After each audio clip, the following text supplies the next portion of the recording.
আমাদের উপদেষ্টা sir already এসে ঘুরে গেছেন এবং উনি আমাদের এফডিসি নিয়ে খুবই আশাবাদী।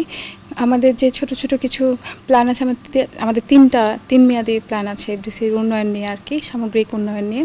তার মধ্যে স্বল্প মেয়াদি সেটা এই যে রেনোভেশনগুলাই হচ্ছে স্বল্প মেয়াদের মধ্যে পড়ছে এবং এটা খুব অল্প সময়ের মধ্যে করে ফেলবো ইনশাল্লাহ। এখানে এই যে ছাদের অবস্থা বা দেয়ালের অ্যাকোস্টিক খোলার যে অবস্থা, এটার জন্য আসলে কেউ ভালো কোনো প্রোগ্রাম নিয়ে এখানে আসতে চাইবে না। এটা তাদেরও দোষ না, আবার এখানকার দোষও না, কারণ আর আসলে এখানকার ওই রকম রেনোভেশন কখনো হয় নাই।